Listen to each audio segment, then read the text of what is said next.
cars, their owners, and the romance between them. I'm Jen Gatch.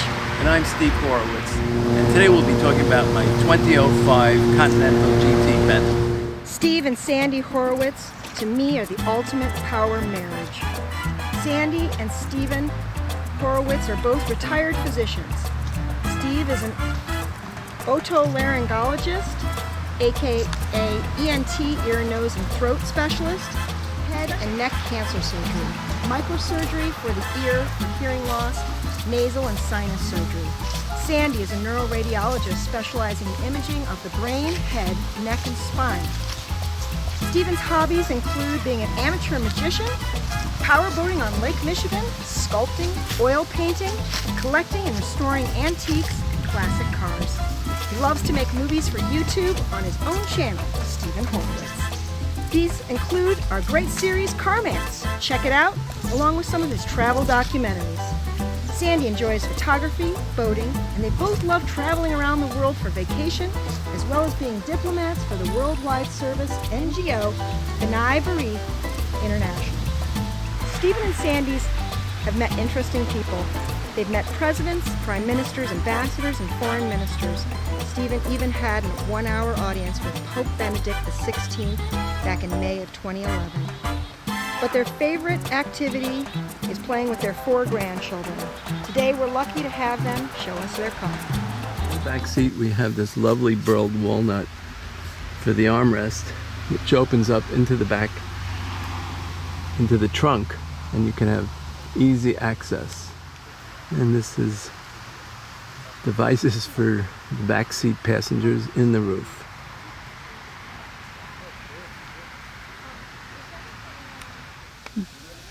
These are controls from the rooftop, and that's why there's no sunroof. It has the thick lamb's wool carpet, also known as mouton carpet. The controls for the front seat.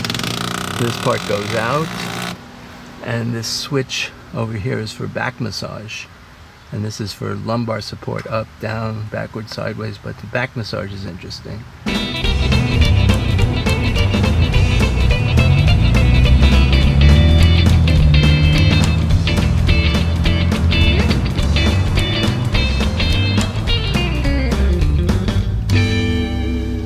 So this is my fun, fast, hot rod Bentley, which came with the W12 engine right out of the factory.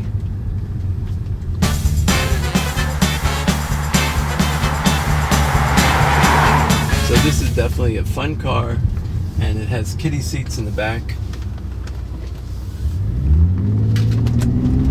Oh yeah. Oh wow. That'll push you against the seat. Yeah, you feel the G-forces. And how about handling? Yeah, it handles very well. It has all sorts of computerized systems and computerized suspension and micro this and nano that. And it keeps it level. Even when you're turning into the turn, it'll keep the car level. And Steve, speak to us a little bit about, you've owned a lot of vehicles in your life. How would you compare this to some of the other cars you've owned? For example, you had a Ferrari at one point. Well, I've had 2 Ferraris, one of which I still have, a 360 Modena F1 Spider. And it's a wonderful car, very fast, and it's a convertible. And that's fun. But comparing this to my 1926 Model T Ford, it's like night and day.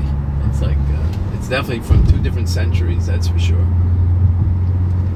So also I had a 1929 Pierce Arrow limousine, which I had to get a Tommy gun, and of course the gangster outfit. So when we're like at shows and whatnot, you dress up like the gangsters.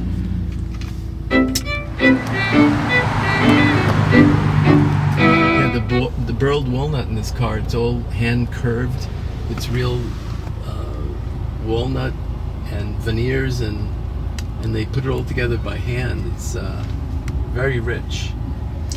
A lot more burl wood in this car than a lot of the other Bentleys and Rolls Royces. Yeah, and nowadays even the new ones, they'll come with carbon fiber. I like the old-fashioned rich burled walnut like the old Rolls Royces would have. Some of the other cars, I had a 1955 Studebaker President Speedster that was designed by Ray Lowy, and he was a famous designer, and Studebaker had him design their first modern car in 1953, and it expanded and then became the Studebaker Hawk and the Golden Hawk and the Silver Hawk. And other fun cars, I had a 1978 Eldorado Biarritz. I called it my pimp mobile. It had the big pillow, soft, tufted leather. What color? It was a mellow yellow, we called it. And my friend called it banana pudding. And but I love that color. That's a perfect color. What was it that attracted you to this car the first time?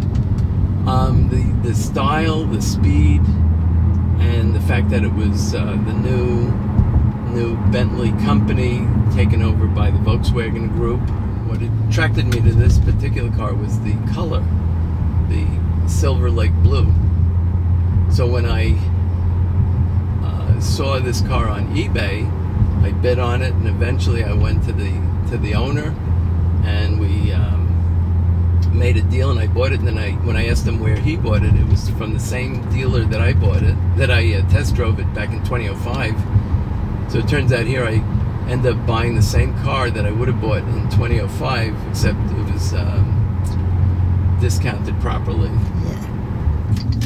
Steve, tell us a little bit about what one of these would cost brand new at the time. So back in 2005, they listed from the base price $159,000, but then with different options and special burled walnut, especially the burled walnut around the back seat, and the special armrests and things. So that brought the price up quite a bit, and could have been up to $179,000.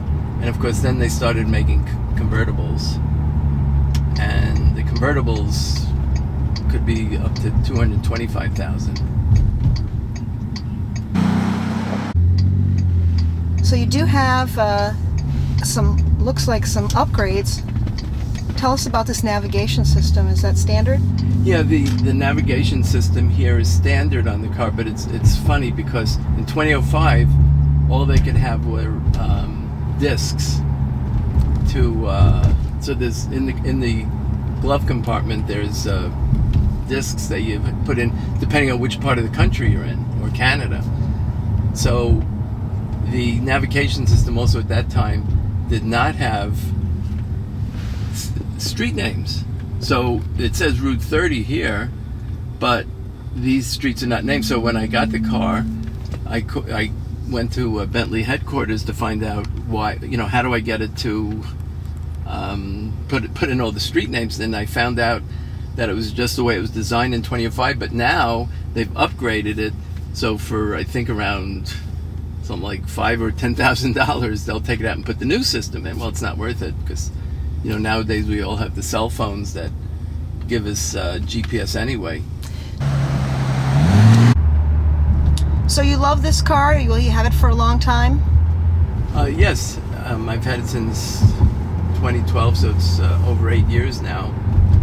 And I use it as an everyday car, and but also on special occasions for club meets. I'm in the Rolls Royce Owners Club and also the Classic Car Club, both in Illinois regions and the Southern California region.